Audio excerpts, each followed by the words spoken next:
స్వాగతం పలుకుతూ ముఖ్యంగా దేశవ్యాప్తంగా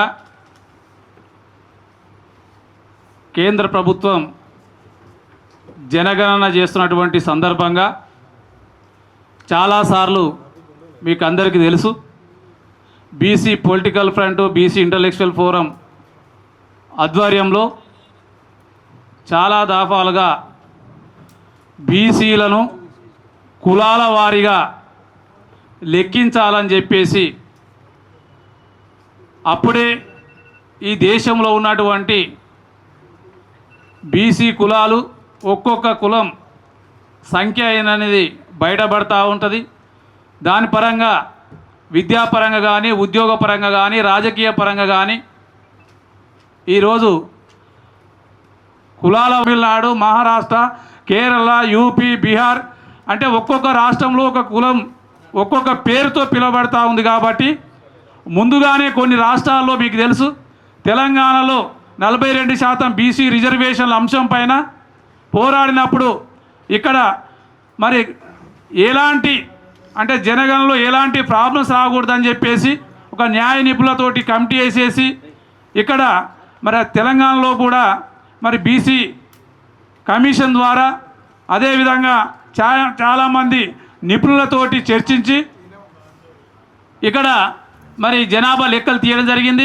అదేవిధంగా ఆంధ్రప్రదేశ్లో తీశారు, అదేవిధంగా బీహార్లో తీశారు, అదేవిధంగా కర్ణాటకలో అంటే వివిధ రాష్ట్రాల్లో పొందుపరిచినటువంటి విధానాలని ఒకసారి కేంద్ర ప్రభుత్వం పరిగణలోకి తీసుకొని ఆ దిశగా మరి బీసీలను కులాల వారీగా లెక్కించాలని చెప్పేసి మేము ఎన్నోసార్లు చెబుతున్నప్పటికీ ఈ బీసీల అంశం వచ్చేసరికి కేంద్ర రాష్ట్ర ప్రభుత్వాలు అసలు మాకేమి పట్టనన్నట్టుగా అసలు ఈ విషయము మాకు సందర్భము అంటే సంబంధమే లేదన్నటువంటిగా ఈరోజు రాష్ట్ర ప్రభుత్వం కానీ కేంద్ర ప్రభుత్వం కానీ అనుసరిస్తున్నటువంటి విధానాలు చూస్తూ ఉంటే అంటే బీసీలు అంటే కేవలం ఓట్లేసే యంత్రాలుగా వాళ్ళు జెండాలు పోసే కూలీలుగా ఏదో కరపత్రాలు వంచే కూలీలుగా అంటే కేవలం బీసీలను ఈరోజు వరకు కూడా ఇంత ఉద్యమం జరుగుతున్నప్పటికీ కూడా ఇన్ని విధాలుగా ఈరోజు సోషల్ మీడియా ద్వారా ఎలక్ట్రానిక్ మీడియా ద్వారా ప్రింట్ మీడియా ద్వారా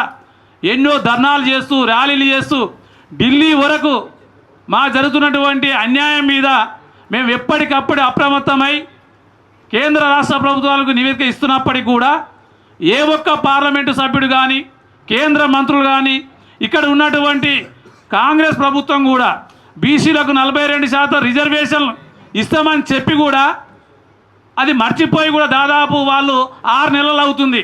దీని మీద ఎలాంటి మాట్లాడడం కానీ ఆ కామారెడ్డి డిక్లరేషన్ విషయంలో కానీ ఎక్కడ కూడా ప్రస్తావించకుండా మరి కేంద్ర ప్రభుత్వానికి ఇక్కడ ఉన్నటువంటి మంత్రివర్గం అంటే బీసీ సంక్షేమ శాఖ నుంచి కావచ్చు, అదేవిధంగా మరి ఇక్కడ ఉన్నటువంటి ప్రభుత్వం నుంచి కావచ్చు జరుగుతున్నటువంటి కులగణనలో ఏ విధంగా మరి చేయాలనేటువంటి అంశం కూడా కేంద్ర ప్రభుత్వానికి చెప్పకపోవడం, దాని మీద చర్చించకపోవడం మేము చెప్పాం చాలాసార్లు. ఈ రాష్ట్ర ముఖ్యమంత్రి రేవంత్ రెడ్డి గారు చెప్పాం ఈ జనగణన లోపల 100% కులాల వారీగా లెక్కించాలి.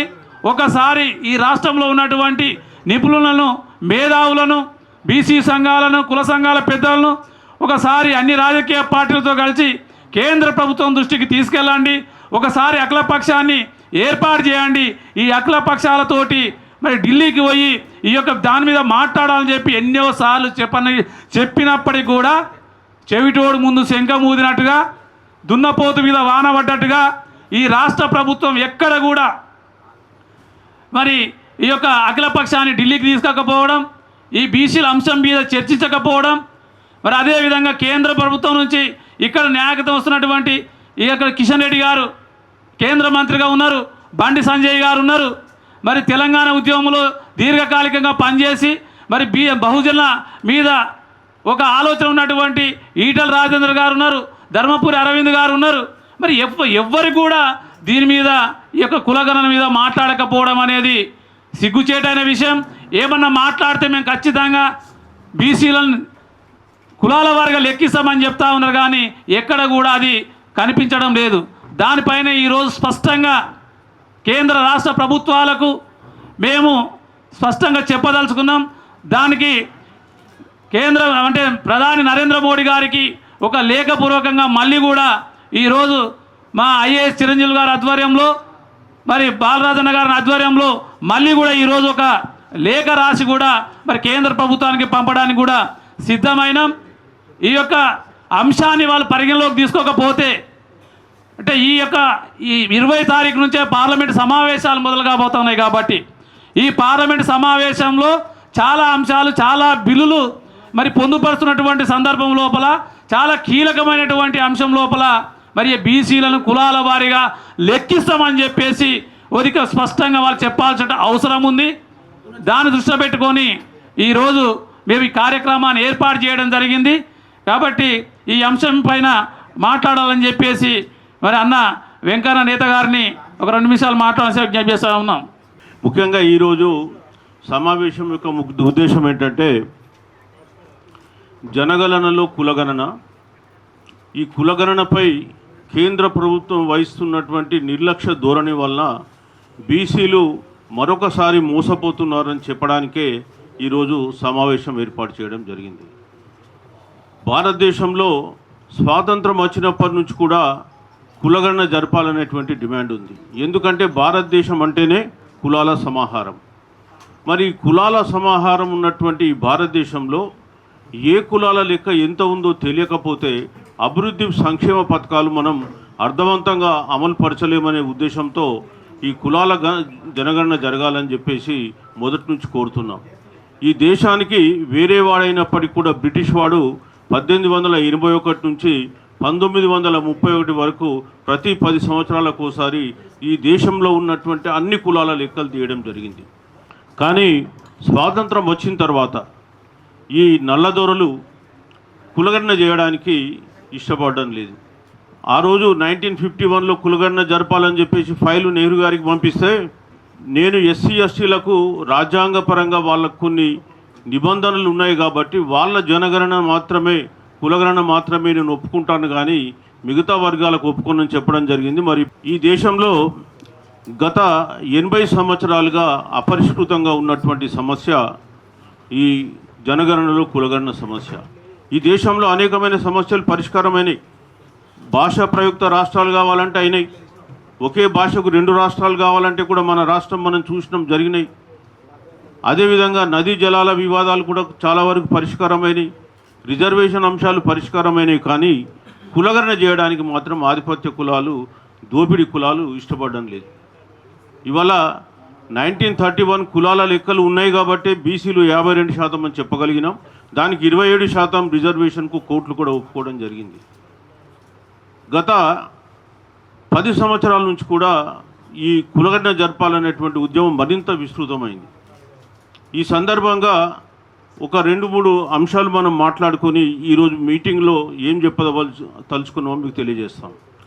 మొట్టమొదట ఈ కులగణన గురించి మనం మాట్లాడుతున్న తరుణంలో నెహ్రూ గారు కులగణనకు ఒప్పుకోకపోవడంతో ఆ కులగణన అనేది అప్పటి నుంచి ఆగిపోవడం జరిగింది. తర్వాత కాలంలో బీసీ కమిషన్స్ కాకా కాలేల్కర్ కమిషన్ కానీ మండల్ కమిషన్లు కానీ 2 కూడా స్పష్టంగా కులగణన జరపాలని చెప్పేసి రికమెండేషన్స్ ఇచ్చినాయి. ఈవెన్ కోర్టులు కూడా ఇందిరా సహాని కేసులో కూడా సుప్రీంకోర్టు మాకు రిజర్వేషన్లు ఇవ్వాలంటే క్వాంటిఫైయబుల్ డాటా, మేజరబుల్ డాటా కావాలని చెప్పి అడగడం జరిగింది. మరి అట్లాంటప్పుడు డాటా రావాలంటే కులగణన జరపాల్సిందే. అనేక సందర్భాల్లో కోర్టులు కూడా కులగణన గురించి మాట్లాడడం జరిగింది. ఈవెన్ తమిళనాడులో హైకోర్టు ఒక కేసులో Krishnamurthy versus union of India కేసులో గవర్నమెంట్ ఆఫ్ ఇండియాకు మీరు కులగణన చేయాలని చెప్పేసి డైరెక్షన్ ఇచ్చింది. తర్వాత సుప్రీంకోర్టు అది ప్రభుత్వానికి పాలసీ మ్యాటర్ కాబట్టి దాంట్లో మనం ఇంటర్ఫియర్ కావద్దని చెప్పేసి వెనక్కిపోవడం జరిగింది. ఈ మధ్య కాలంలో 2011లో ప్రతిపక్షంలో ఉన్నప్పుడు బీజేపీ పార్టీ 2011లో సెన్సస్లో కులగణన జరపాలని చెప్పేసి పార్లమెంట్లో తీర్మానం ప్రవేశపెట్టింది. అన్ని పార్టీలు ఏకగ్రీవంగా ఆమోదించినాయి. కానీ నెక్స్ట్ డేనే కాంగ్రెస్ పార్టీ యూటర్న్ తీసుకొని మేము సెన్సస్ డిపార్ట్మెంట్ ద్వారా కులగణన జరపం, మేము రూరల్ డెవలప్మెంట్, అర్బన్ డెవలప్మెంట్ డిపార్ట్మెంట్ల ద్వారా సోషో ఎకానమిక్ క్యాస్ట్ సెన్సస్ చేస్తామని చెప్పి కులగణనలో జరపకుండా ఈ అనుభవం లేని డిపార్ట్మెంట్లకు ఇచ్చి ఆ సర్వేను, ఆ కులగణన యొక్క సెన్సస్ను పూర్తిగా తప్పుల తడకలతో నింపివేయడం జరిగింది. 2018లో కూడా బీజేపీ పార్టీ అధికారంలోకి రాగానే అధికారంలోకి వచ్చిన తర్వాత 2018లో బీజేపీ పార్టీ కూడా ఆగస్టు 31 రోజు అప్పటి హోమ్ మినిస్టర్ రాజ్నాథ్ సింగ్ గారు మేము 2021 జనగణనలో కులగణన చేస్తామని చెప్పారు. మళ్ళీ ఏమైందో తెలియదు. 2021లో సుప్రీంకోర్టులో Maharashtra versus union of India కేసులో మేము కులగణనకు వ్యతిరేకం, ఈ దేశంలో కులగణన జరపడం చాలా కష్టమని చెప్పి అఫిడవిట్ ఫైల్ చేసింది. మీరు 2010లో మీరే తీర్మానం పెడతారు లోక్సభలో, 2018లో చెప్తారు, 2021లో మేము జరపం వ్యతిరేకం అని చెప్తారు. ఇదే ఇష్యూ మీద మరి దేశవ్యాప్తంగా బీసీ సంఘాలన్నీ కూడా స్పందించి అనేక ఉద్యమాలు చేసినాయి. మేము కూడా గతంలో 2014 డిసెంబర్ 11 రోజు కాన్స్టిట్యూషన్ క్లబ్లో దేశవ్యాప్త జనగణనలో కులగణన జరపాలని చెప్పి ఒక సమావేశం కూడా నిర్వహించడం జరిగింది. మన రాష్ట్రంలో కూడా అనేక సమావేశాలు నిర్వహించినాం. సరే, ఏ విషయం ఎట్లయినప్పటికీ కూడా బీజేపీ కేంద్ర ప్రభుత్వం 2024 ఏప్రిల్ 30వ తేదీన మేము జనగణనలో కులగణనం జరుపుతామని చెప్పేసి చెప్పడం జరిగింది. సంతోషకరమైన విషయం.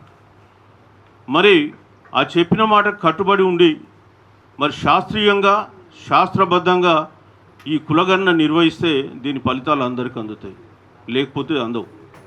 ఇవాళ ఏదో తూతు మంత్రంగా చేసి కులగణన ఏదో జరిపినామంటే జరిపినాం, కులగణనలో అనేకమైన తప్పులు దొర్లించి మళ్ళీ ఇది ఎందుకు పనికి రాకుండా చేయాలనేటువంటి ఒక పథకం ప్రకారం ముందుకు పోతున్నట్టు కనిపిస్తూ ఉంది. ఇవాళ భారతదేశంలో కూడా చాలా రాష్ట్రాల్లో కులగణన జరిగింది. మన తెలంగాణలో జరిగింది, బీహార్లో జరిగింది, కర్ణాటకలో జరిగింది, ఆంధ్రప్రదేశ్లో జరిగింది. మరి అక్కడ నాగాల్యాండ్ రాష్ట్రంలో కూడా జరిగినట్టు మనం ఇంటర్నెట్లో చూడడం జరిగింది. సో మరి ఇన్ని రాష్ట్రాలలో కులగణన జరిగినటువంటి అనుభవాలు ఉన్నాయి. అట్లాంటప్పుడు ఆ అనుభవాలను రంగరించుకొని ఈ జరగబోయేటువంటి జనగణనలో కులగణన ఏ విధంగా జరపాలని చూడాల్సినటువంటి కేంద్ర ప్రభుత్వం అట్లాంటిది ఏమి జరపకుండా మళ్ళీ తూతు మంత్రంలాగా జరపడానికి ప్రయత్నం చేస్తుంది.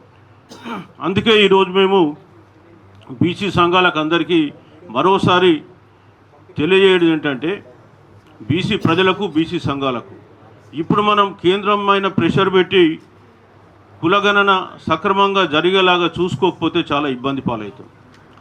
మళ్ళీ అది మొదటికి వస్తుంది. ఎందుకంటే ఇవాళ జనగణన అనేది 2 పార్ట్లలో జరుగుద్ది. ఫస్ట్ ఫేజ్లో మనకు హౌస్ లిస్టింగ్ ఆపరేషన్ జరుగుద్ది. హౌస్ లిస్టింగ్ ఆపరేషన్స్ టైం అయిపోయింది, ఆల్రెడీ జరిగిపోయింది, మన రాష్ట్రంలో కూడా జరిగింది. అందులో 33 కాలమ్స్ పెట్టారు. ఆ 33 కాలంలో కాలం నంబర్ 12 or 13లో ఎస్సీ అని పెట్టినారు, కానీ మళ్ళా బీసీ అని పెట్టలే. సో ఆ రోజే మనం దీన్ని ప్రశ్నించడం జరిగింది. అప్పుడు మేము 2వ దశ జనగణన టైంలో కులగణన కాలం పెడతామని చెప్పింది. సరే అని అప్పటికి కూడా అందరూ దానిపైన యాక్సెప్ట్ చేయడం జరిగింది. ఇవాళ జూలై 6వ తారీఖు, అంటే ఇవాళ మనం 10వ తారీఖు ఉన్నాం.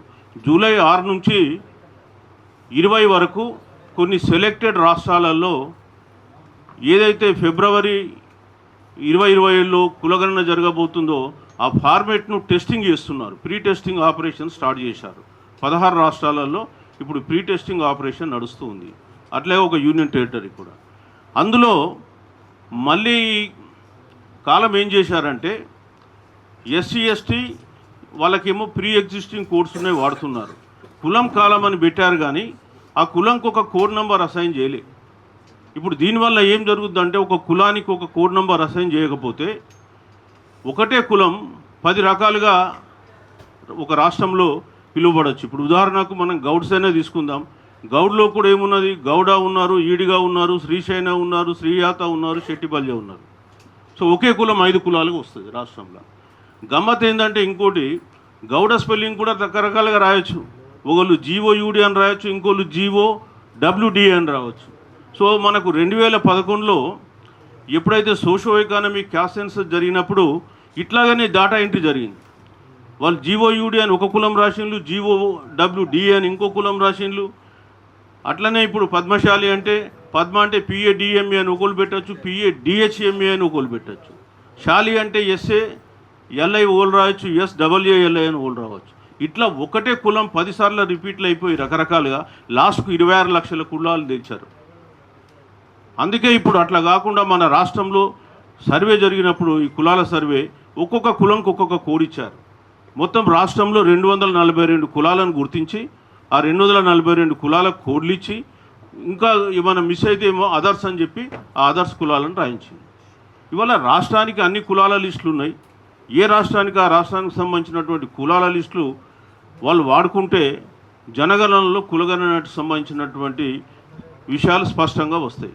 లేకపోయినట్టయితే ఒకటే కులం 10 ప్లేస్లలో రిపీట్ అయిపోయి మళ్ళీ ఈ 2011 కులగణన సందర్భంగా సోషో ఎకనామిక్ క్యాస్ట్ సర్వే సందర్భంగా ఏదైతే తప్పులు దొరినాయో అదే తప్పులు మళ్ళీ ఇప్పుడు దొరికే అవకాశం ఉంది. అందుకే అది రాకుండా ఉండాలంటే మళ్ళీ ఇప్పుడు మనకు ఈ ఫార్మేట్ ఇప్పుడు ఫైనల్ చేయబోతున్నారు. ఎందుకంటే ఇప్పుడు 16 రాష్ట్రాలలో ప్రీ టెస్టింగ్ నడుస్తూ ఉంది. ఈ ప్రీ టెస్టింగ్ అయిపోయాక ఫార్మేట్ ఫైనల్ చేస్తారు. మళ్ళీ మనకు సెప్టెంబర్లో హిమాచల్, జమ్మూ కాశ్మీర్ లాంటి ప్లేస్లలో ఆడ మొదలే స్నో పడుతుంది కాబట్టి మొదలే జనగణన జరుపుతున్నారు. సో ఈ రెండో స్టేజ్ కూడా అక్కడ సెప్టెంబర్లో జరిగే అవకాశం ఉంది. సో అది ఒక్కసారి ఈ ఫార్మేట్ ఫైనలైజ్ అయిపోతే ఇక మనం చేయగలిగింది ఏముండదు. మళ్ళీ ఓపెన్ ఎండెడ్ కాలమే ఉంటుంది. రకరకాల కులాలు అందులో వస్తాయి. అది సమగ్రంగా ఉండదు. అయ్యో ఇది సమగ్రమైన డాటా రాలేదు, అందుకే మేము మొదటి నుంచి కూడా చెప్తున్నాం కదా జనగణనలో కులగణన చాలా సంక్లిష్టమైన విషయం కాబట్టి అని చెప్పి దాన్ని పక్కన పాడేసేటువంటి ప్రయత్నం చేస్తారు. సో ఇవాళ అదే ప్రయత్నం జరుగుతుంది. మేము కోరుతున్నాం ఏంటంటే మీరు ఇన్ని రాష్ట్రాలలో ఇవాళ ఎక్స్పీరియన్స్ ఉంది, ఆ ఎక్స్పీరియన్స్ని తీసుకొని కులానికి ఒక సెపరేట్ యూనిక్ కోడ్ ఇవ్వండి. ఆ డాటా ఎంట్రీలో కూడా ఈజీ అవుతుంది. అదేవిధంగా లెక్కలు కూడా ఖచ్చితంగా వస్తాయని చెప్తే కేంద్ర ప్రభుత్వం పట్టించుకునేటువంటి పరిస్థితుల్లో లేదు. మేము ఇలా మళ్ళీ కోరుతున్నాం, ఇంకా మీరు ఈ సెకండ్ ఫేజ్ సంబంధించినటువంటి షెడ్యూలు ఇంకా ఫైనల్ చేయలేరు కాబట్టి ఆ ఫైనల్ చేసే క్రమంలో ఈ యూనిక్ కోడ్ ఏదైతే ఉందో ప్రతి కులానికి సంబంధించి మీరు ఖచ్చితంగా వాడండి. లేనట్టయితే కులాలన్నీ రిపీట్ అయిపోయి ఆ డాటా పనికి రాకుండా అయిపోతుందని చెప్పేసి మళ్ళీ కేంద్ర ప్రభుత్వాన్ని హెచ్చరించడం జరుగుతుంది. అట్లాగే మీరు కులగణన చేయాలనుకుంటున్నారు, మంచిదే, కానీ ఆ డాటా కూడా మార్చాలి. ఇవల్ల మనం చూసినట్టయితే షెడ్యూల్లో మనకు ఎన్యుమరేషన్ షెడ్యూల్ ఏదైతే ఉందో కేంద్ర ప్రభుత్వము ఇప్పుడు వాడుతున్నది, ఈ 16 రాష్ట్రాలలో టెస్టింగ్ చేస్తుంది. దాంట్లో 29 కాలమ్స్ ఉన్నాయి. ఈ 29 కాలమ్స్ అనేది గతంలో ఈ 2011లో వాడినటువంటి ఫార్మేట్, టెస్టింగ్ ఫార్మేట్. దీంట్లో ఇవాళ కులగణనకు సంబంధించినటువంటి అంశాలు దాంట్లో లేవు అసలు. యాక్చువల్లీ ఇది ఎప్పుడో 2011 అంతకుముందు తయారైనటువంటి ఫార్మేటు. ఇప్పుడు మనం ఏమడుగుతున్నాం, తెలంగాణ రాష్ట్రంలో కులగణన జరిపినప్పుడు 75 అంశాల మీద జరిపిండ్రు, ఇక్కడ 29 అంశాలే ఉన్నాయి. ఇవాళ 2011 అంతకుముందు 2001కి ఈ గత 30 ఏళ్ల లోపల ఈ దేశంలో అనేకమైనటువంటి సామాజిక, రాజకీయ, ఆర్థిక మార్పులు వచ్చినాయి. ఇవాళ ఇంటర్ క్యాస్ట్ మ్యారేజ్లు, ఇంటర్ రిలీజియస్ మ్యారేజ్ జరుగుతున్నాయి. ఇవాళ financial inclusion, social security scheme, health insurance గురించి మాట్లాడుతున్నాం. అసలు ఈ సోషల్ సెక్యూరిటీ ఎవరికి ఉంది? లేదు. ఇంటర్ క్యాస్ట్ మ్యారేజ్ల స్టేటస్ ఏంది, ఇంటర్ రిలీజియస్ మ్యారేజ్ల స్టేటస్ ఏంది అనే విషయాలు ఇందులో ఎక్కడ లేవు. కాకపోతే మన తెలంగాణ సర్వే మనం చేసినప్పుడు అందులో ఈ ఇంటర్ క్యాస్ట్ మ్యారేజ్లు వచ్చింది, బట్ సోషల్ సెక్యూరిటీది రాలేదు. సో మేమేమంటున్నామంటే ఈ అంశాలు కూడా అందులో ఇంక్లూడ్ చేసి మీరు సమగ్రంగా జరపండి. దానికి మీరు చేయాల్సింది ఏంటి, అందరూ ఎవరైతే ఈ ఫీల్డ్లో ఎక్స్పర్ట్స్ ఉన్నారో వాళ్ళతో కన్సల్టేషన్స్ నిర్వహించండి, ఒక సమగ్రమైన ఫార్మేట్ తయారు చేయండి. ఆ తర్వాత మీరు ఆ ఫార్మేట్ను పబ్లిక్ డొమైన్లో పెట్టండి. So that everybody will know ఏం క్వశ్చన్లు అడుగుతున్నారు, ఏం క్వశ్చన్లు అడుగుతలేరు, మనం ఎట్లా ప్రిపేర్ కావాలని. అదంతా ఏమీ లేకుండా మళ్ళీ ఏదో క్లోజ్డ్ డోర్లో ఓ నలుగురు కూర్చొని ఫార్మేట్ డిసైడ్ చేసుకుని వాళ్ళు ఇవాళ మళ్ళీ సెన్సస్ నిర్వహించబోతుంది. దీనివల్ల మనకు అనుకున్న ప్రయోజనం రాదు. మనం ఏం కోరుకుంటున్నాం, ఈ సెన్సస్ ద్వారా రాబోయే 10-20 సంవత్సరాలకు ఒక ఎవిడెన్స్ బేస్డ్ ప్లానింగ్ ఉండాలి. నిజంగా కూడా గత 80 సంవత్సరాలుగా ఏ కులం లాభపడ్డది, ఏ కులం నష్టపోయింది, ఆ నష్టపోయిన కులాలకు ఎట్లాంటి ప్రణాళికలు చేసి వాళ్ళని అభివృద్ధి పదంలో నడపాలనేటువంటి ఒక మంచి మార్గదర్శకాలు ఈ సెన్సస్ నుంచి రావాలని చెప్పి మనం కోరుకుంటే, మంచి డేటా మనకు రావాలని కోరుకుంటే, మళ్ళీ దాన్ని ఏదో తూతు మంత్రంలాగా చేసేసి మమ అనిపించేసి చేసినామంటే చేసినాం అనిపించినామనేలాగా కేంద్ర ప్రభుత్వం ఇవాళ ప్రయత్నం చేస్తుంది. అందుకే మేము ఇప్పుడు మళ్ళీ ఒకసారి బీసీ సంఘాలను, బీసీ ప్రజలందరినీ కూడా మళ్ళీసారి హెచ్చరిస్తున్నాం. మనంగిన ఇప్పుడు ప్రభుత్వం మీద ప్రెషర్ పెట్టకపోతే రాబోయే కాలంలో వీళ్ళు ఏబోది ఇదే. ఆ తర్వాత కులగణన మళ్ళీ ఎందుకు పనికి రాకుండా పోద్ది. మనం జనగణన అంటే కేవలం తలకాయలను లెక్క పెట్టడం కాదు, వాళ్ళ సామాజిక, ఆర్థిక, రాజకీయ అనేకమైన అంశాలను అందులో ఇమిడి ఉన్నాయి. అవన్నీ కూడా బయటకు తీయాల్సిన అవసరం ఉంటుంది. అకార్డింగ్లీ మనం ప్లానింగ్ చేయాల్సిన అవసరం ఉంటుంది.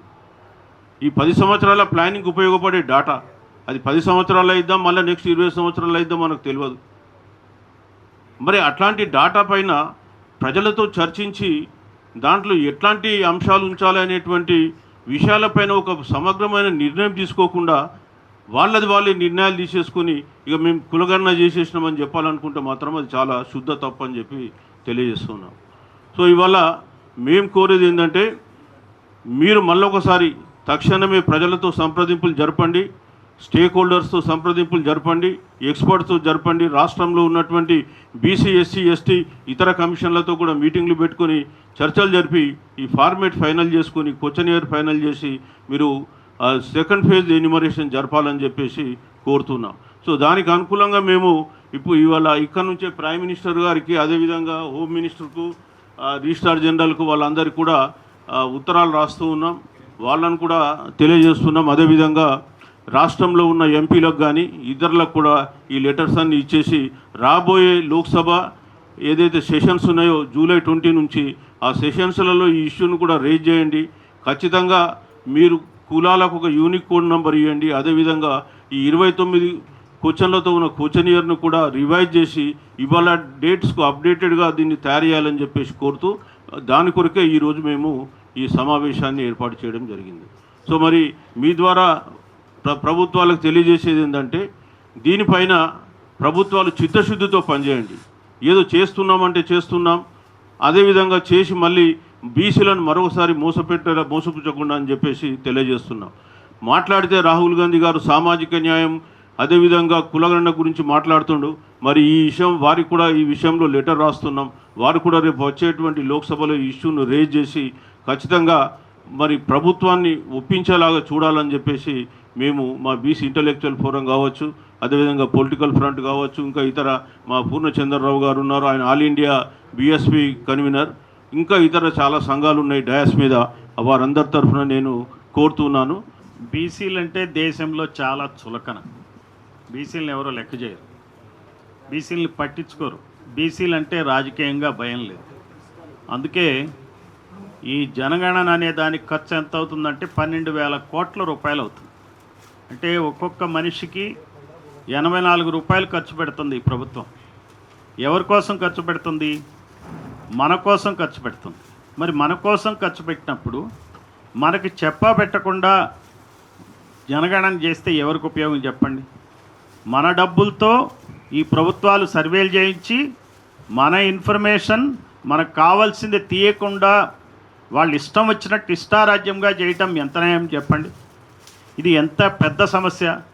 ఎప్పుడో 1931లో చివరి సెన్సస్ జరిగింది. మొట్టమొదటి సెన్సస్ 1881లో జరిగితే తర్వాత 1931లో చివరి సెన్సస్ జరిగింది.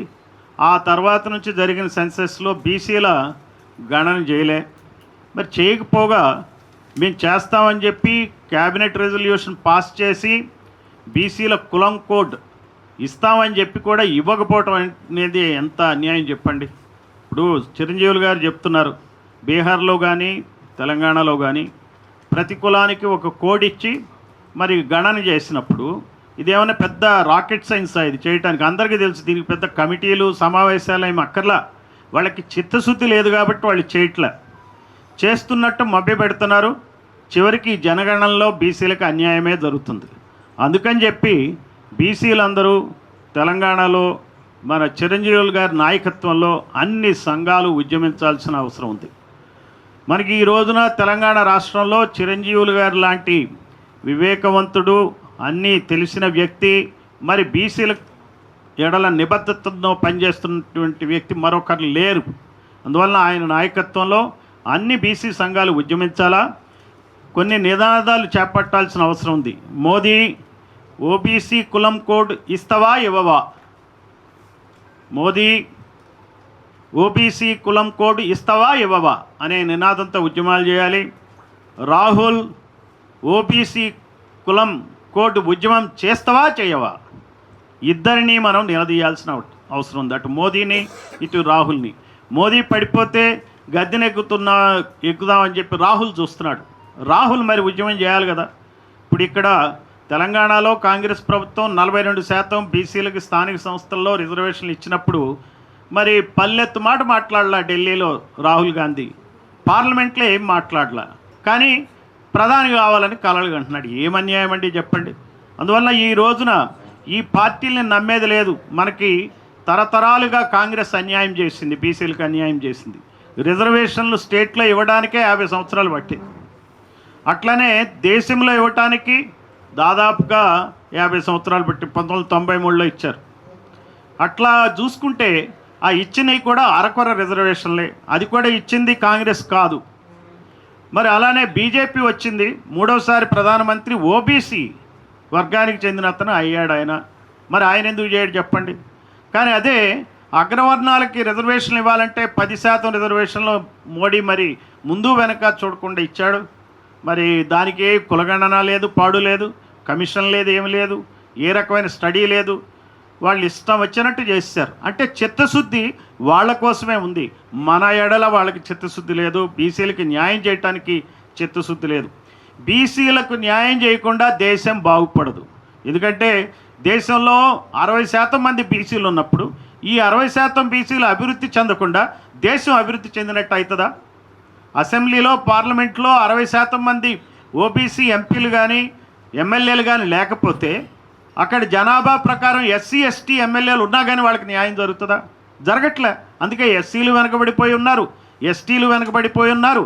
ఈ ఓబీసీలకి ఎప్పుడైతే జనాభా దామాషా పద్ధతిలో ఎమ్మెల్యేలు ఎంపీలు అవుతారో, ఉద్యోగాల్లో కానీ అన్ని చోట్ల రిజర్వేషన్లు దొరుకుతాయో అప్పుడే ఎస్సీ ఎస్టీలకు అన్యాయం జరుగుతుంది. లేకపోతే కేవలం 100కి 5 మంది ఉన్నటువంటి కమ్మారెడ్డి వెలమల తెలంగాణలో సగానికి సగం అసెంబ్లీ నిండిపోయింది ఎమ్మెల్యేలతో. వాళ్ళు ఎందుకు చేస్తారు చెప్పండి ఉద్యమాలు? బీసీల కోసం ఉద్యమాలు చేస్తారా?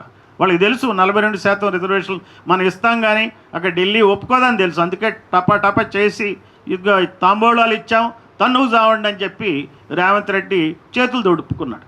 అదే మెట్రో ప్రాజెక్ట్ కావాలనుకోండి, మెట్రో ప్రాజెక్ట్ కావాల్సి వచ్చినప్పుడు ఏం చేశాడు రేవంత్ రెడ్డి? మరి ఆయన కిషన్ రెడ్డితో మాట్లాడుకున్నారు. ఇద్దరు ఇక్కడ హైదరాబాద్లో సవాళ్ళు తీసుకుంటారు ప్రతి విషయం మీద.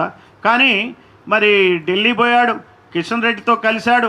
ఇద్దరూ కలిపి మరి వైష్ణవ్ అనే మంత్రి ఆయన కలిశారు మెట్రో ప్రాజెక్టు గురించి. అది పతాక శీర్షికల్లో పేపర్లు వేశారు. ఈ పేపర్లో మన వార్తలు రాయరు, ఆ వార్తలు రాస్తారు. ఇంత అన్యాయం జరుగుతుంది బీసీలని ఏ సంపాదకీయాలు ఈ వార్తలు రాయవు, ఛానల్స్ చెప్పవు. అయితే మెట్రో గురించి మాత్రం ఇద్దరు మంత్రులు కలిసిపోయారు. అటు కిషన్ రెడ్డి, ఇటు రేవంత్ రెడ్డి వైష్ణవ్ని కలిసారు. మళ్ళీ రెండో రోజు కూడా ఖట్టర్ అనే మంత్రిని కూడా కలిసి మెట్రో ప్రాజెక్ట్ క్లియరెన్స్కి మాత్రం ఇద్దరు కలిసి పనిచేశారు. కానీ 42% బీసీలకు రిజర్వేషన్లు ఇవ్వడానికి మరి ఇద్దరు ఎందుకు పనిచేయాలో చెప్పండి.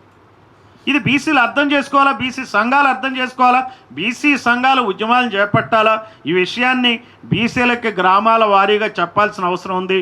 మన అందరం కూడా తెలంగాణలో చిరంజీవి గారి నాయకత్వంలో పనిచేయాల్సిన అవసరం ఉంది. పనిచేసి ఈ విషయాన్ని జనబాహుళ్యంలోకి తీసుకెళ్లాలని చెప్పి కోరుతూ మరి అవకాశం ఇచ్చినందుకు పాత్రికేయ మిత్రులకి ధన్యవాదాలు తెలియజేస్తూ సెలవు తీసుకుంటారు. మరియు చెయ్యొద్దని సుప్రీంకోర్టుకు అఫిడవిట్ ఏమో చెయ్యమని ఈ బీజేపీ పార్టీ నిర్ణయించింది. కేరళలోనేమో ఆర్ఎస్ఎస్ చేస్తామని చెప్పింది. కానీ తీరా రెండవ దశ జనగణనలో కులగణన జరిగే సమయానికి కులగణనలో చూస్తే ఎస్సీ ఎస్టీలకేమో కోడ్ నెంబర్ ఇచ్చిండ్రు, మా బీసీలకేమో 80 కోట్ల మంది ఉన్నా కూడా కోడ్ నెంబర్ ఇవ్వలేదు. కాబట్టి ఈరోజు ఇంటలెక్చువల్ ఫోరం చైర్మన్ అయిన మాజీ ఐఏఎస్ ఆఫీసరు చిరంజీవులు గారు మరియు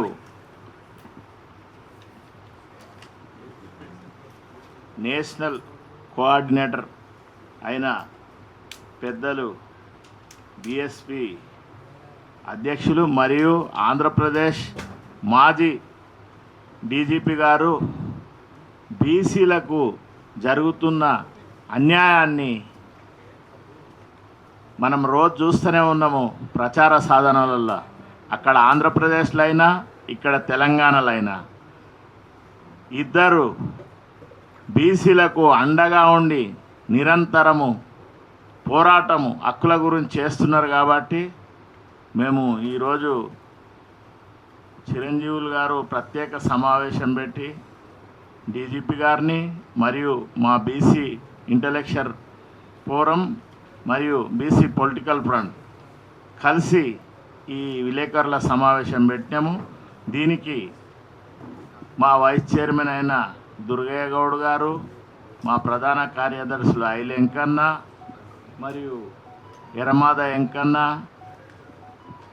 మా సింగం నాగేష్ అన్న, మా నాగభూషణం అన్న, వీళ్ళందరూ కేవి గౌడ్ మరియు బీసీ ఇంటలెక్చువల్ ఫోరం ప్రధాన ముఖ్య సారుకు ఎల్లప్పుడూ అనుగుణంగా ఉండి సేవ చేస్తున్న శ్రీకాంత్ గౌడ్, మా యాదవ్ గారు, ఇంకా వేదిక మీద ఉన్న పెద్దలందరూ కూడా బీసీలకు రాజకీయంగా అయినా ఈ కులగణనలో వృత్తుల పరంగా అయినా ఎంత అన్యాయం జరుగుతుందో, ఈరోజు జనగణన సరిగా జరగకపోతే ముందు ముందు భారతదేశంలో మన బీసీలందరికీ తీవ్ర అన్యాయం జరుగుతుందని ఆవేదనతోని ఈ సమావేశం పెట్టిరు మా పెద్దలు. అక్కడ భారత్ జోడో యాత్రలో ఆపోజిషన్ లీడర్ అయిన రాహుల్ గాంధీ గారు ఏం చెప్పారు, రాష్ట్రంలో అధికారం వచ్చేదాకానేమో మేము కులగణన జరిపిస్తామని రోజు డబ్బా కొట్టిండు. అధికారం వచ్చేదాకా అన్ని కళ్ళబొల్లి మాటలు కామారెడ్డి నుంచి ఢిల్లీ దాకా చెప్పిండు. కానీ ఢిల్లీలో జరిగిన జంతర్ మంతర్లో బీసీల కులగణన అంటే మాత్రము హాజరు నుంచి మినాయించుకున్నాడు. ఈ విధంగా అక్కడ బీజేపీ పార్టీ ఏం చేస్తుంది, చేస్తా అని మా బీసీల కోడ్ నెంబరే గతిలేదు. అంటే 80 కోట్ల మందిని ఏ విధంగా అయితే భారతదేశంలో వివక్షకు గురి చేస్తుందో, అక్కడ కులగణన సరిగ్గా జరగకపోతే విద్య ఉద్యోగాలలో కూడా ఏ విధంగా అయినా అన్నిట్లలో నష్టపోయేది బీసీలే. ఎందుకంటే భారతదేశంలో బీసీలకు ఇప్పటి వరకు బీసీ ప్రధానమంత్రి అయిన ఒక బీసీ మంత్రిత్వ శాఖ ఏర్పాటు చేసే దిశగా ప్రయత్నం చేయలేదు. ఆ బీసీ మంత్రిత్వ శాఖనే ఉంటే మనందరికి కూడా జనగణనలో కులగణన జరిగి మనం ఏ పర్సంటేజ్ ప్రకారం ఉన్నామో, ఒక మీకు ఎగ్జాంపుల్ చెప్తా. తెలంగాణలో గౌడ కులము అంటే 5గురిని పరిగణిస్తారు. గౌడ, శెట్టిబల్జ, శేషసేన, యాత, ఈడిగాని. అదే కర్ణాటక పోయే వరకు గౌడ అంటే ఒక్కలిక సమాజాన్ని దేవగౌడ, డికే శివకుమార్, ఈ విధంగా అగ్రవర్ణాలు వస్తారు. మరి ఈ గౌడ సమాజాన్ని ఎట్లా మీరు చేస్తారు? అక్కడ పోతేనేమో ఓసీలు, ఇక్కడ వస్తేనేమో బీసీలు. ఈ విధంగా నష్టపోతామని మా చిరంజీవి సార్ తెలుసుకొని బీసీలకు జరుగుతున్న అన్యాయాన్ని, ఎందుకంటే ఇద్దరు మాకు ఎట్లున్నారు, అర్జునుడు శ్రీకృష్ణుని లాగా ఉన్నారు. బీసీల అన్యాయాన్ని ఈరోజు సమావేశం పెట్టి ఇట్లా ఇన్ని రకాలుగా అన్యాయం జరుగుతుందని మనం అందరం కూడా ఐకమత్యమై వేదిక మీదకి యువ నాయకుడైన కిరణ్ గారు వేదికపైకి రావాలని కోరుతున్నాము. ఈ విధంగా ఇన్ని రకాలుగా అన్యాయం జరుగుతుంది కాబట్టి బీజేపీ పార్టీ అయినా కాంగ్రెస్ పార్టీ అయినా ఇప్పటికే 1931 తర్వాత కులగణన నోచుకున్నాం. ఇప్పుడు తాత జవహర్లాల్ నెహ్రూ గారు అయితే కులగణన ఏంది, జరగనే వద్దని ఆయన జరపలేదు. ఈయననేమో అధికారంలోకి రానీకి తెలంగాణలో అయినా కర్ణాటకలో అయినా రాహుల్ గాంధీ గారు భారత్ జోడో యాత్రలో ఏం చెప్పిండు, కులగణన చేస్తా అని చెప్పిండు. కానీ ఇక్కడ వచ్చే వరకు 42% రిజర్వేషన్ గురించి కులగణన జరిపినా కూడా, అది తప్పుల తడక జరిగినా కూడా మనము 61%గా నిర్ధారణ అయింది. అయినా ఇక్కడ రిజర్వేషన్ జరగలేదు.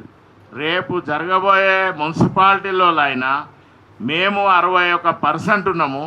ఆ పర్సెంట్ ప్రకారము మాకు బీసీలకు రాజకీయాలలో అయినా చట్టసభలలో అయినా రిజర్వేషన్ ఇస్తేనే ఈ పార్టీలకు మనుగడ సాగుతుంది.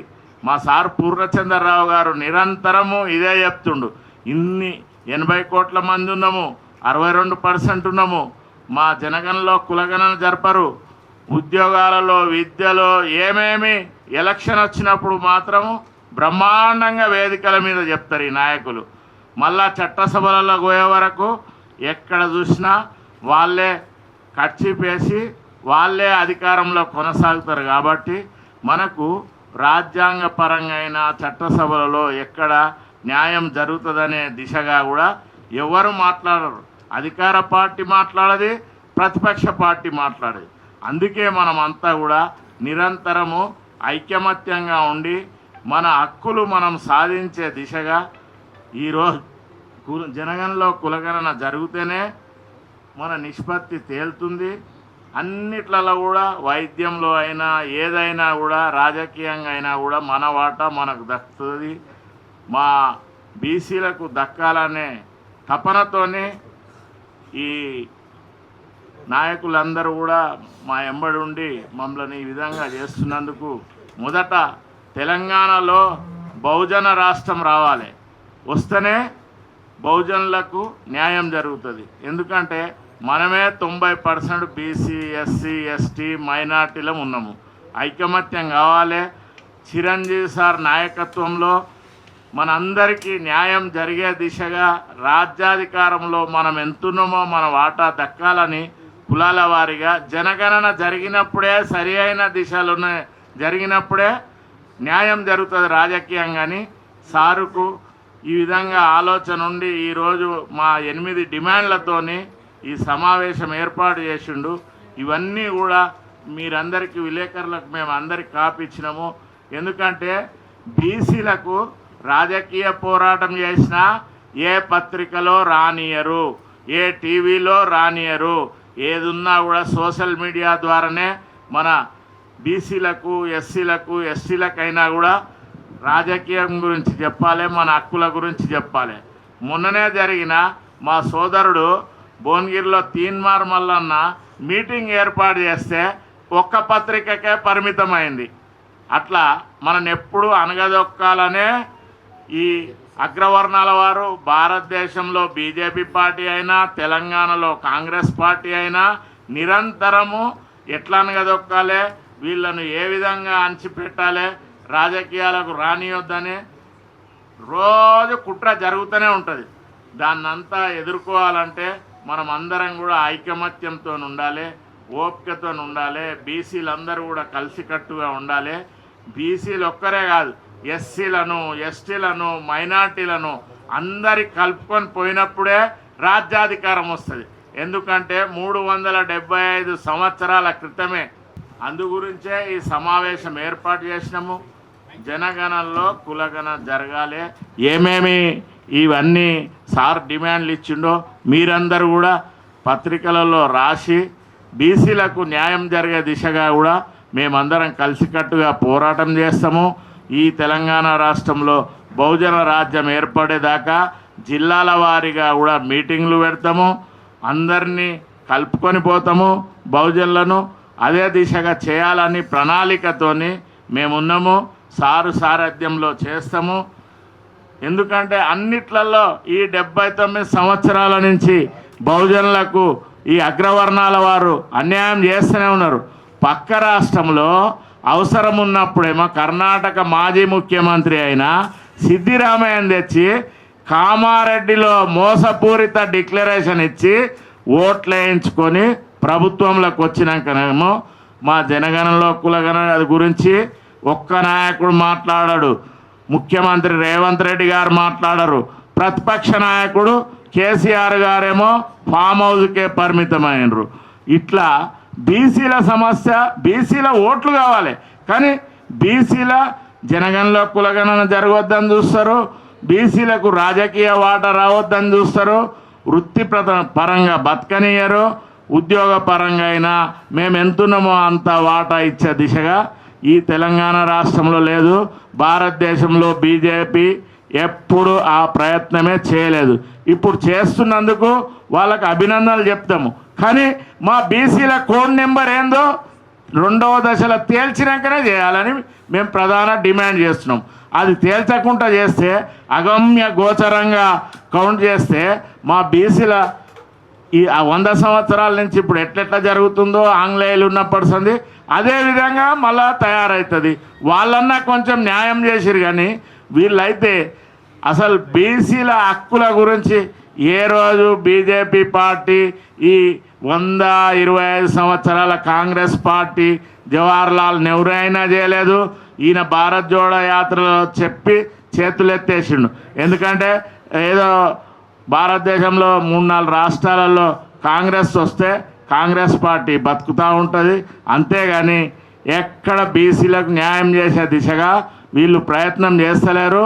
తెలంగాణ రాష్ట్రంలో బహుజన రాజ్యం ఏర్పడేదాకా సారు సారథ్యంలో మా పెద్దలు అయిన మా డీజీపీ, మాజీ డీజీపీ పూర్ణచంద్రరావు గారిని కూడా సహకారం తీసుకొని బహుజనులకు న్యాయం జరిగే దిశగా రాజ్యాధికారంలో మా వాటా మాకు దక్కే దిశగా గట్టిగా పోరాటం చేస్తాము. రాజ్యాధికారం సంపాదిస్తామని ఏ బీసీ సంఘాలు రాష్ట్రంలో వచ్చినా కూడా సారు సారథ్యంలో పనిచేస్తామని వస్తే అందరినీ ఆహ్వానిస్తాము. మన బీసీల రాజ్యాధికారం వచ్చేదాకా కూడా గట్టిగా పోరాటం చేస్తానని మీ ద్వారా తెలియజేస్తున్నాము. బీసీ పొలిటికల్ ఫ్రంట్ చైర్మన్ అయినా నేను బాలగోని బాలరాజు గౌడ్. కులగణంలో ఫస్ట్ ఫేజ్ కంప్లీట్ చేసుకొని సెకండ్ ఫేజ్కి సిద్ధమవుతున్నారు. ఆల్రెడీ 16 రాష్ట్రాలలో పైలట్ ప్రాజెక్ట్ జరుగుతుంది. పాపులేషన్ ఎన్యూమరేషన్కి, పీఈకి అంటే సెకండ్ స్టేజ్కి పైలట్ ప్రాజెక్ట్ ఆల్రెడీ కంప్లీట్ చేసుకున్నారు. మనం 95 ఏళ్ళ క్రింద 1931లో 4147 కులాలు ఉన్నట్లుగా 1931 సెన్సెస్లో క్లియర్గా చెప్పబడింది. మళ్ళీ అదే 2011 సెన్సెస్ తీసుకునేసరికి సార్ ఇందాక చెప్పింటారు 46 లక్షల కులాలు వచ్చాయి. 26 లక్షల కులాలు రావడం జరిగింది. దీనికి మెయిన్ ఇష్యూ ఏంటంటే, ప్రాబ్లం ఏంటంటే ఎస్సీసీసీలో సోషో ఎకనామిక్ క్యాస్ట్ సెన్సెస్లో ఓపెన్ ఎండెడ్ అంటే ఇప్పుడు ఏదైతే ఈ పైలట్ ప్రాజెక్ట్లో ఓపెన్ కాలం పెట్టారో, ఓపెన్ కాలం అంటే గాలిలో దీపం, ఎవరు ఏమైనా రాసుకోవచ్చు. అక్కడ కొందరు సార్ చెప్పింటారు ఇందాక, కొందరేమో కులం పేరు రాశారు, కొందరేమో సర్నేమ్లు రాసుకున్నారు, ఇంటి పేరు రాశారు, కొందరేమో వేరే స్టేట్స్ నుంచి వచ్చిన వాళ్ళు, ఇక్కడ ఉన్న వాళ్ళు వాళ్ళ కులాలు చెప్పడం వల్ల కన్ఫ్యూజన్ వచ్చింది, స్పెల్లింగ్ మిస్టేక్స్ వచ్చాయి, ఎర్రర్స్ ఉన్నాయి. ఇవన్నీ కూడా ఇదే ప్రభుత్వం సుప్రీంకోర్టులో వేసిన ఏదైతే పిటిషన్లో వాళ్ళు సమాధానం ఇవ్వడం జరిగింది. మళ్ళీ అదే మిస్టేక్ని మీరు ఎందుకు, ఈ మోడీ ప్రభుత్వం ఎందుకు చేస్తుందో మాకు అర్థం కావట్లేదు. ముఖ్యంగా ఈ డేటా అన్నది ఈ 50% సీలింగ్కి బ్రేకింగ్ ఏదైతే ఉందో 50% సీలింగ్ బ్రేక్ చేయడానికి అది తెలంగాణ రాష్ట్రంలో, బీహార్ రాష్ట్రంలో, మధ్యప్రదేశ్లో ఆల్రెడీ ఇష్యూ జరుగుతుంది, మహారాష్ట్రలో ఇష్యూ జరుగుతుంది. దీనికి క్వాంటిఫైయబుల్ డేటా కావాలి కాబట్టి ఆ డేటా లేకపోవడం వల్ల ఈరోజు కోర్టులు కొట్టేస్తున్నాయి. ఆ డేటాని ఇవ్వకుండా చేయడమే ఇది కుట్ర అనేసి, పెద్ద కుట్ర జరుగుతుందనేసి ముఖ్యంగా యువత ఈ కుట్రని తెలుసుకొని కులం ఈ 2 లిస్టులు ఆల్రెడీ మన దగ్గర ఉన్నాయి. National commission for backward classes దగ్గర ఏమో ఓబీసీ సెంట్రల్ లిస్టులు ఉన్నాయి ప్రతి స్టేట్కి. ప్రతి స్టేట్లో వాళ్ళ రెస్పెక్టివ్ స్టేట్ లిస్టులు ఉన్నాయి.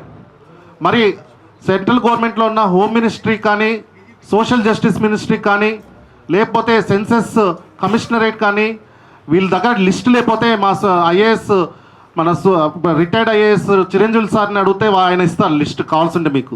అక్కడ ఎక్కడ దొరకకపోతే ఈయనని అడగండి, సార్ని అడిగితే సార్ ప్రొవైడ్ చేస్తారు లిస్టు. మీరు ఇంటలెక్చువల్స్ ఎవరున్నారో బీజేపీ, నిన్న ఇంటలెక్చువల్ మీటింగ్ జరిగింది ఇక్కడ. ఇంటలెక్చువల్స్కి మేము అడుగుతున్న ఒకే ఒక ప్రశ్న ఏంటంటే, బీజేపీలో ఉన్న ఇంటలెక్చువల్స్, ఆర్ఎస్ఎస్లో ఉన్న ఇంటలెక్చువల్స్కి మేము అడుగుతున్నది జెన్యూన్ డిమాండ్ అడుగుతున్నాం. అక్కడ కూడా బీసీలు ఉన్నారు, పనిచేస్తున్నారు, బీసీలు పనిచేస్తున్నారు. మళ్ళీ మీ కులం యొక్క నంబర్ తెలియకపోతే కనుక, సోషల్ ఎడ్యుకేషనల్ బ్యాక్వర్డ్నెస్ తెలియకపోతే కనుక మొత్తానికే నెక్స్ట్ ఇంకో 50 years వరకు కూడా ఈ డేటా మళ్ళీ రాదు. సో ఈ డేటాని తీసుకురావాలి. కోడిఫైబుల్ క్యాస్ట్ నంబర్ ఏదైతే ఉందో, కోడ్ ఏదైతే ఉందో, ఆ కోడ్ని వెంటనే నేషనల్ సెంట్రల్ యూనియన్ గవర్నమెంట్ ఇవ్వాలి. ఇవ్వకపోతే కనుక ఈ సెన్సెస్ ఎలా జరుగుతుందో ఏంటో అన్నది మళ్ళీ సంఘాలు, ప్రజా సంఘాలు, అలాగే కుల సంఘాలు, అలాగే విద్యార్థి సంఘాలు కూడా దీని మీద భారీ ఎత్తున పోరాటాలు కూడా చేయాల్సిన అవసరం ఉందని, ఇన్ కేస్ లీస్ట్ కేసెస్లో ఈ గవర్నమెంట్ కనుక ముందుకెళ్తే మనం ఏం చేయాలి అన్నది కూడా మనం ఆలోచించుకోవాలి. మనం యాక్షన్ ప్లాన్ అన్నది కూడా ముందుకు రావాలనేసి, ఎందుకంటే ప్రజల్లో ఇది కన్ఫ్యూజన్ చేయకుండా ఉండాలి. ఈ సెన్సెస్, ఈ డేటా అనేది కన్ఫ్యూజన్ చేయకుండా ఉండడానికి మనం ఏం చేయాలో అన్నది కూడా యాక్షన్ ప్లాన్ కూడా మరి చిరంజీవి సార్, అలాగే పూర్ణచంద్ర సార్ గారు, అలాగే మన అన్న బాలగౌడ్ అన్న, వీళ్ళందరూ కూడా డిసైడ్ చేసుకుని ముందుకెళ్ళాలని, దాంట్లో students organization, all India OBC students association కూడా పాల్గొంటుందని తెలియజేస్తూ, అలాగే ఈరోజు సారు ప్రైమ్ మినిస్టర్కి లెటర్ కూడా రాయడం జరిగింది. ఇద్దరు కూడా అన్న సార్ ఇద్దరు కూడా లెటర్ రాశారు. సో ఈ లెటర్ని కూడా సీరియస్గా కన్సిడర్ చేయాలనేసి ప్రైమ్ మినిస్టర్ మోడీ గారు, మీరు మీ కులాన్ని పెట్టుకొని మీరు ఓట్లు అడిగారు, ఆల్రెడీ అడగడం జరిగింది. నేను ఓబీసీని, నేను మోస్ట్ బ్యాక్వర్డ్ క్లాసెస్ అని కూడా తెలియజేయడం జరిగింది. మరి మీ చిత్తశుద్ధి ఈడబ్ల్యూఎస్ ఇచ్చి ఆల్రెడీ మా గొంతు కోసారు. ఇప్పుడు మీరు ఇంకో 2.5 years ఉంటారో, లేకపోతే ఇంకా నెక్స్ట్ టైం కూడా ఉంటారో తెలియదు, కానీ మీరు బీసీలకు న్యాయం చేయాలంటే ఇది ఒక సువర్ణ అవకాశం. మీరు ఈ క్యాస్ట్ సెన్సెస్లో ఈ కోడ్స్ని, బీసీలకు ఒక కోడ్స్, అలాగే అప్పర్ క్యాస్ట్ ఒక కోడ్స్ని క్లియర్గా మెన్షన్ చేయాలని కూడా తెలియజేస్తూ ఈ అవకాశం ఇచ్చిన పెద్దలందరికీ ధన్యవాదాలు తెలుపుతున్నాను. అందుకే బీసీలను ఉపయోగించుకుంటాడు తప్ప ఆయన చేష్టల్లో కానీ, ఆయన ఆచరణలో కానీ ఎక్కడ కూడా బడ్జెట్ కేటాయింపులో కావచ్చు, కేంద్ర ఓబీసీ మంత్రిని పెట్టడంలో కావచ్చు, మొత్తం వివక్షపూరితమైనదే ఉంది. మొత్తం కూడా వారు పెట్టినటువంటి 2,300 కోట్ల రూపాయలు బడ్జెట్కి సంబంధించి చూస్తే బీసీలకి మొత్తం పంచుకుంటే దేశవ్యాప్తంగా ఉన్న బీసీలకు కనీసం 5 పైసలు కూడా వచ్చే పరిస్థితి లేదు. కాబట్టి బడ్జెట్ కేటాయింపులో కావచ్చు, ఈ జనాభా కనీసం చాలామంది ఏంటంటే, నీకు ఇంట్లో బాత్రూమ్ ఉందా, జీవో నెంబర్ చూసాం మేము, 5వ నెంబర్ ఏదో ఉంది జీవో, దేశవ్యాప్తంగా విడుదలైంది. ఆ జీవోలు ఇంట్లో బాత్రూమ్ ఉందా, బాత్రూమ్ పైప్ ఉందా, పైప్ లైన్ ఉందా, ఎక్కడికి వెళ్ళి వస్తున్నాయి, ట్యాంకర్ ఉందా, పైన వాటర్ ట్యాంక్ ఉందా, రకరకాల రాసిరు తప్ప మోరి ఉందా, మోరి యాడికి పంపిరు, జేహెచ్ఎఫ్ ఇళ్ళ కలుపుతారా, అల్ల కలుపుతారా, పనికిరానిదంతా. ఏముంటే బాత్రూమ్ ఉందా, దాంట్లో కూసునే పైపు, కూసునేది ఉందా, వెస్టర్న్ ఉందా, ఇవన్నీ ఉన్నాయి, మీరు చదివి చూసింటారు. కాబట్టి ఇవన్నీ అంశాలు పెట్టినప్పుడు కనీసం ఈ భారతదేశంలో బీసీలు ఉన్నారు, ఈ వృత్తులు ఉన్నాయి, సేవాప్రదమైన ఎత్తులు ఉన్నాయి. ఈరోజు మోడేసుకునేటువంటి కోట్లోడు కుట్టిండు. ఆ బీజేపీ వాళ్ళు వాడుతున్నటువంటి మంచి తెల్ల చొక్కాలు వేసుకొని తిరుగుతున్నటువంటి రజకులు పరిస్థితి ఏంది? మొత్తం కుమ్మరులు ఉన్నారు, చేనేత కార్మికులు ఉన్నారు, గౌడ్స్ ఉన్నారు, వృత్తి కులాలు ఉన్నాయి, సేవా కులాలు ఉన్నాయి, కళాత్మకమైన కులాలు ఉన్నాయి. ఈ రకరకాల భారతదేశమే ఒక వృత్తిపరమైనటువంటి ఇంత అనేక కులాల సమూహంతో కూడుకున్నటువంటి ఈ కులాలని విస్మరించడం అనేటువంటిది దుర్మార్గమైన చర్య. మేము తీవ్రంగా ఖండిస్తూ ఉన్నాం. ఇంతకుముందే బేషరతుగా తక్షణమే మోడీకి చిత్తశుద్ధి ఉంటే ఇక్కడ కిషన్ రెడ్డి కావచ్చు, 8 మంది ఎంపీలు, 8 మంది ఎమ్మెల్యేలు, మొత్తం ఊకదంపుడు పనిచేస్తున్నటువంటి బీజేపీ మొత్తం కూడా ఈరోజు చూసాం. ఏదో సర్ పేరుతోటి ఇంటింటికి పాపం ఆర్ఎస్ఎస్ కార్యకర్తలు తిరుగుతూ ఉన్నారు. కానీ ఓట్ల మన జనాభా లెక్కించుకోవడం కోసం మొత్తం నిర్లక్ష్యం చేస్తూ ఉన్నారు. భారతదేశ వ్యాప్తంగానే చిత్తశుద్ధి లేకుండా బీసీలను విస్మరించి కొద్దిమంది అగ్రకులాల చేతుల్లోనే ఆర్ఎస్ఎస్కు సంబంధించి చెప్పాం. ఇంతమంది మన బాలరాజు గౌడ్ గారు చెప్పారు. కేరళలో ఏదో ఉత్తుత్తి తీర్మానాలు చేసి ఉత్తుత్తి ప్రగల్భాలు పలిపి ఈ నాగపూర్లో నీకు ఊడిగం చేసేటువంటి కార్యకర్త అంతా బీసీలే. ఏ అగ్రకులాలు ఆర్ఎస్ఎస్లో పనిచేయరు. దళితులు, బీసీలు ఊడిగం చేసుకుంటూ, నువ్వు వేసే లాగులు వేసుకుంటూ గల్లీకి తిరుగుతున్నటువంటి ఆర్ఎస్ఎస్ కార్యకర్తలు కూడా ఆలోచించాల్సిన అవసరం ఉంది. బీసీలను విస్మరిస్తే బీజేపీకి ఊడిగం చేస్తూ పోస్టర్లు కడుతూ ఎంతో కాలంగా అన్నమో రామచంద్రాన్ని బీజేపీని ఈరోజు రామజన్మభూమి పేరుతోటి, జై శ్రీరామ్ పేరుతోటి రకరకాల కుప్పిగంతులు వేస్తున్నట్టు మొత్తం కూడా ఎవడండి బీసీలు కాకపోతే? ఏ అగ్రకులాలు చెప్తాను? ఏ రెడ్లు బీసీలు ఉన్నారు? ఏ శాస్త్రీయులు బీసీలు, ఏ వర్మలు ఉన్నారు? ఏ అగ్రకులాల వాళ్ళకు సంబంధించి మొత్తం ఊడిగా చేసినంత బీసీలు ఉంటే మా బీసీలను జనాభా లెక్కలు చేయవా? మా పేరు పెట్టవా? మా కోడ్ కేటాయించవా? ఇంత నిర్లక్ష్యమా? ఇంత అహంభావమా బీజేపీకి అని చెప్పేసి తీవ్రంగా ఖండిస్తూ ఉన్నాం. తక్షణమే బేషరతుగా బీజేపీ ఓబీసీ కోడ్ను కేటాయించి మమ్మల్ని లెక్కించకపోతే మాత్రం దేశవ్యాప్తంగా మళ్ళా బీజేపీని అధికారం కూడా 80 కోట్ల మంది ఐక్యమై అధికారం ఇక్కడ కాదు కదా ఎక్కడ రాకుండా కూడా చేస్తామని చెప్పేసి కబద్దార్ బీజేపీ అని చెప్పేసి హెచ్చరిస్తూ సెలవు. నమస్కారం.